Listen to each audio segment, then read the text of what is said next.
Hey, what's up, guys? We're doing another 3-round mock draft in the AFC North, rounding it out with the Pittsburgh Steelers. Are currently picking at number 26 overall in the NFL draft with a 10-4 record. Kind of surprising year for the Pittsburgh Steelers. Really, maybe not that surprising, Dalton, considering how good Mike Tomlin has been at head coach for the Steelers. But we're doing a 3-round mock draft for the Steelers. I'll remind you guys, you can do your own 3-round mock draft using the PFF Mock Draft Simulator. You can find at pff.com. You can do your team, your favorite team, your rivals team, all 32 NFL teams in the NFL if you want it as well. A full 7 rounds is available to you guys as well if you want to do a full 7 rounds. We're only doing 3 rounds here on this show, but you can trade players, you can trade picks. It's the best mock draft simulator on the planet. You can find it at pff.com. Let's pull up the Steelers right now. 26th overall pick in the NFL draft. Dalton, who stands out to you now? I was kind of eyeing some receivers, and it looks like the receiver board isn't really shaking out the best for us. Emeka Egbuka is already off the board right now. Who stands out to you? Alec Ayamatter is a guy that I really was eyeing. That's a tough guy to go before, too. So at number 26 overall, let's just look at maybe what other receivers are available.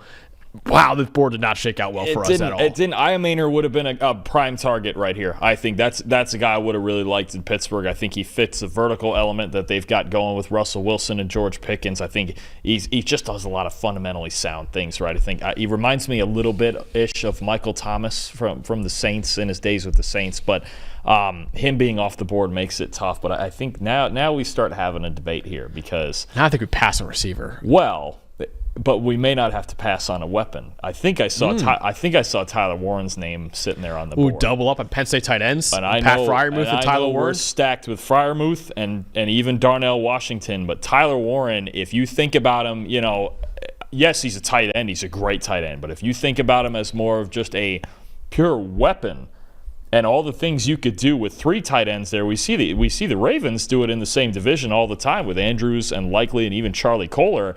This would be a nasty tight end room with Freiermuth and Warren, like you mentioned, the Penn State thing. And again, Darnell Washington you could use as the big blocker of the bunch. You wouldn't necessarily be asking Tyler Warren to go in and get dirty and block because they got 2 other guys who can do it, especially Washington. So I don't think Tyler Warren would be the worst pick here. The other spot I'd be looking at is at corner.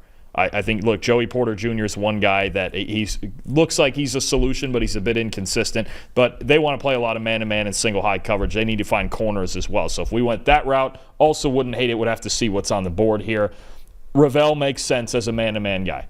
He would make sense because that's what they want to do. Single high, cover 1, cover 3, press coverage. I think Ravel's got a lot of similar skills as Joey Porter Jr. You could be getting similar guys. The big question is coming off of now a torn ACL. What's he going to look like in that rookie year? Do we got to wait, some time for him to recover and get to 100%, really get back in a rhythm on an NFL field? But those would be 2 guys that I would look at. It's either Tyler Warren to kind of make this offense a little more kind of weird and fun, probably run 12 personnel just about every play, but Warren's different. We've seen he can move out and he could do some things in the slot, out wide, vertically, horizontally. It don't matter. He won the Mackey Award this year for a reason. So those are the 2 guys I'd be looking at. Yeah, I would put Jahdae Barron in that mix as well. I do love Jahdae Barron, how well he's played this year.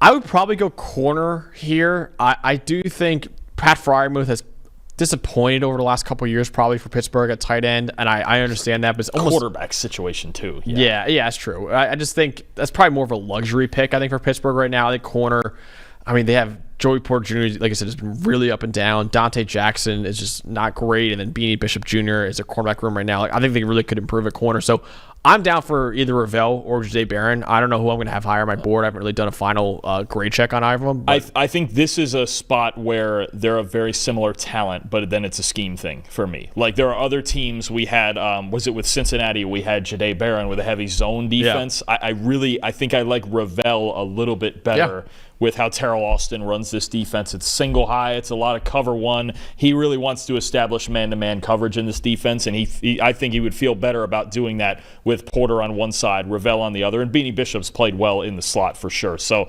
I think Ravel is a scheme fit, if that's the tiebreaker, would be it for if we're picking between these 2 guys. All right, sweet. Let's do it. Javon Ravel as our first-round pick to the Steelers, number 26 overall. Now let's see if there's any receivers. Like Jack Betch would be a nice player in this offense, I think. He would, but your guy's sitting at the top there if you want your quarterback in the future to maybe sit behind and think about too. Yeah. If we want to go that route. Now, I don't know if we'll see if they're trying to keep Wilson. We'll see if they're keeping Wilson and Fields. Is it a luxury pick to take a Jalen Milroe to sit behind for maybe, let's say you sign Russell Wilson to a 2-year deal. Do we think we could get Milroe ready in time for then? Because neither one of us think he's the guy who's going to come and start day one. No. I don't think he's going to go to a team like that. But you never know. If he were sitting on the board here, I would actually consider it at 58. Yeah, because Russell Wilson is obviously not the long-term answer. He's 36 years old right now, right? So I think if you're signing Russ, if you're re-signing him, it's probably going to be a 2-year deal. Okay. That'd be a perfect timetable for Jalen Milroe to develop. It's an idea. Now we could go back to receiver. Jack Betch is obviously an option. We could go with a weapon and just say, you know what, we'll figure out quarterback later, or maybe eventually it's Justin Fields. Who knows? This would be a scenario to me where I could see them taking Milroe and going, okay, listen, 2 years, dude. We're going to fix your footwork. We're going to fix the accuracy. We're going to try to at least, and we're going to make this a project. It's an idea.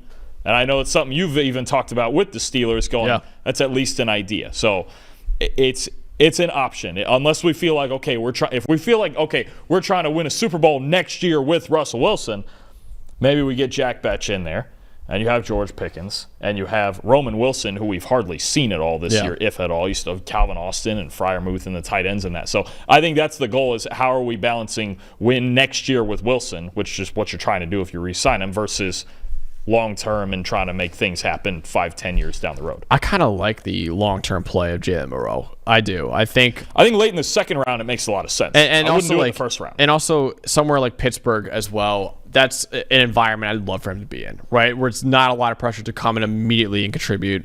A good coaching staff around him as well. Like, I really think he could get developed in Pittsburgh. So if it's going to work anywhere, I would trust Pittsburgh over a lot of other places to work out. So let's go with Milroe. Let's take the swing. Let's take the Jalen Milroe. We'll go with the swing here at number 58 overall. Go with the Alabama quarterback. Rounding it out with the 90th overall pick in the NFL draft, taking Shavon Ravel and then Jalen Milroe. I think we have to. We probably can't come out of here without taking a wide receiver, right? Probably not. Let's take a look at it. Yeah, so let's just look at the wide receivers available. Oh, that's a good one. Jalen Noel. I love that kid. You know I love him. I think he's he brings a speed element that the Steelers don't really have right now. It's a speed element. It's taking another swing at what we thought we were getting with Roman Wilson. Now, Roman Wilson may still be a big factor. He's a vertical guy too, but I think Noel does a lot of those crafty route running things in the slot that make NFL receivers successful, right? I don't know that he's a guy that's going to tear up the combine or anything like that, but he's somebody who just gets open. I think Russell Wilson would like him a lot. I think maybe you might even see a little Tyler Lockett in him, right? Yeah. I think it kind of makes sense to kind of mix it up, because you can't just have all vertical guys and be constantly relying on deep ball. There is a chance, for as productive as Russ has been on the deep ball this year, deep ball regression is a thing year to year. We've seen this with other quarterbacks who have great years with the deep ball one year, and then the next year it just doesn't happen, right? So to get a guy like Noel, who you can rely on in the shorter game and the intermediate game, and create that, just moving the chains. I think in a similar dimension to, I also think about the Colts, who have a lot of vertical options, and obviously Richardson with the big arm. But to me, the guy who makes their offense go a lot of time is a Josh Downs. Yeah. Right? I think Noel could play a similar role to that. I wouldn't hate that fit at all. I kind of love Jalen Noel, the fit in Pittsburgh as well. I think there is a speed element there that he brings that Steelers don't really have right now in that receiver. I like Calvin Austin. He's a quick player, obviously, but you got George Pickens in there. You got Van Jefferson in there. You got Mike Williams in there. Those are all kind of bigger receivers. Noel he has the potential to be a better route runner than a lot of those guys. Yeah. For sure. You mentioned like Calvin Austin, I think is more of just a pure speed, gadget, go ball, punt return type of guy, straight line speed. I think Noel's a much craftier route runner than a lot of receivers in this draft. Yep. All right, let's go with Jalen Noel to round it out. I think it would be kind of malpractice if you didn't take a receiver for the Steelers at some point in a 3-round mock draft. So to round it out, we got Shavon Ravel to the Steelers at number 26 overall, Jalen Milroe at number 58 overall, and then Jalen Noel at number 90 overall. That's our 3-round mock draft for the Pittsburgh Steelers. It rounds out the AFC North in our 3-round mock draft series. We're doing every single division, though, in the NFL, so make sure you guys subscribe to the channel so you don't miss a single one. For Dalton Wasserman, I'm Max Chadwick. We'll see you guys with our next division of mock drafts very soon. Thanks for watching, everybody. Make sure you like and subscribe the video. And if you don't have a PFF Plus subscription, you can get one to see all the premium stats that we talked about here on the show, plus the expert betting and fantasy advice over at subscribe.pff.com. The description is also right below, so if you are not a PFF Plus subscriber, you can become one today.